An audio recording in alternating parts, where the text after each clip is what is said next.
Coming to you from the corner with the radiator, it's day 11, and it's time for another quick strike!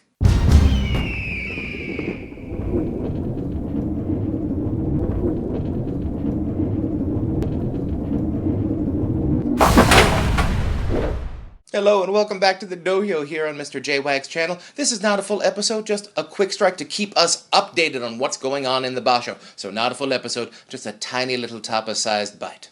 Spoiler alert, if you have not watched through day 11 of the May Basho, go! Watch it! And then return to us. Okay, fair to say none of us expected this Basho to go this way. In all of my sumo fandom, there has always been the idea that there was like an alpha dog, like someone like Hakuho, who's always been sort of like driving the bus. And even if he's been injured, which Hakuho has, there's always the feeling that like, oh, don't worry, Dad will be home soon, and then he'll clean up all this substandard sumo when he gets there. This tournament has felt like there's been like a lot of substandard high-rank wrestling, a lot of substandard gyoji-ing, and it feels like really no one's driving the bus. So whoever had Takanosho as their sole leader after 11 days, raise your hand, and we will give you your own TV show, because I don't think anyone had this idea. Now, Takanosho has always been a good, but not truly great Rikishi. He's managed to work his way up pretty steadily, has hung out in the Joy and Sanyaku for a while, has been at Sekiwake for like 4 straight tournaments, but the best he's ever done in Makauchi is a 12-3 down at Maegashira 9. The best he's ever done in the Joy is 11-4, so this feels like a little bit unprecedented. And I think right now we have to consider Takanosho the favorite. He's wrestling better than he ever has. He has an 8-match winning streak right now, his longest ever in Makauchi. And he's already faced pretty much the entire Sanyaku except for Waka Takakage. Remember, he's the same stable as Takakeisho, so they will not be facing each other short of a playoff, and Takakeisho won't be making a playoff. So, who's going to give Takanosho the loss? Tomorrow he gets Ichi Yamamoto. I don't think Takanosho's going to have a lot of trouble with him. But then, Waka Takakage? Kiribayama? Ura? Those were the toughest opponents I could come up with that he hasn't already faced yet. So, can any one of them put dirt on Takanosho? We still have 4 others on the leaderboard, just 1 win behind Takanosho, Terano Fuji. This could get interesting, because now he just has to face Waka Takakage and ideally the 3 Ozeki, but they're not doing very well this tournament.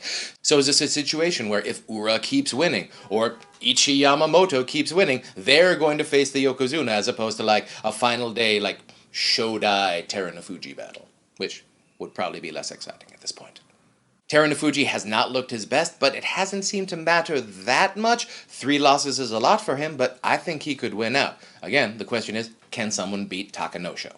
Kiribayama, still on the leaderboard.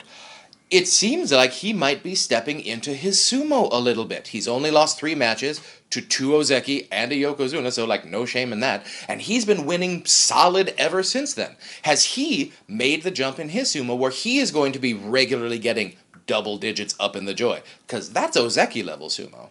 Ura!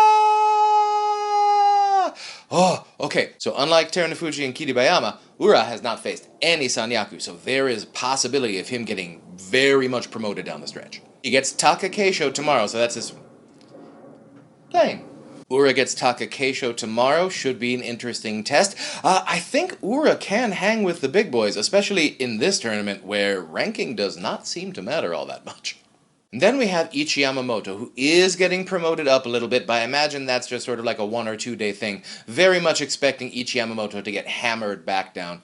Thank you for playing. I just don't see a guy whose best win total in Makauchi is 8-7. Right now, like, blowing that out of the water, facing the toughest schedule he's ever faced. I think he'll be lucky to end with 10.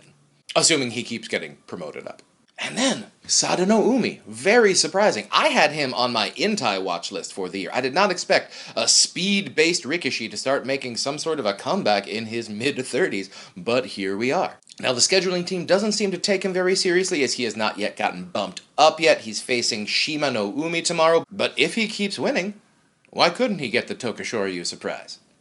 I mean, it would be surprising, but then again, it's a surprise. Don't think I'm ever going to live down the prediction that our Ozeki were going to have a real solid tournament and all of them were going to clear Kataban. They all still could get losing records and all of them could be in the corner next tournament. Okay, so yeah, the Sanyaku, not very strong this tournament. Ooh, what does this mean coming up? We're going to have a lot more to talk about that in my wrap-up episode. Ooh, more plans. Now let's start looking at the bottom of the Makuuchi Banzuke, where we got some people who are definitely headed on the train to Juryo. Ishiura, sorry buddy, you're taking a deep dive. Kotokuzan, also taking a deep dive. Kageaki needs to win out, or he's probably going down.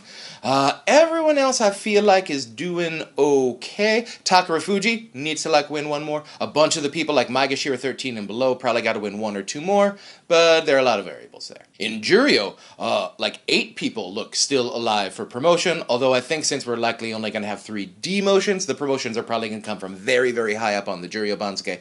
So guys like Chiyomaru, Hideno Umi, Tsurugisho, Ryuden, we're probably going to see 3 of those 4 guys back up. Alright, this has been truly an amazing tournament, so I will see you in a few days for the wrap-up. Thank you for joining us on this quick strike!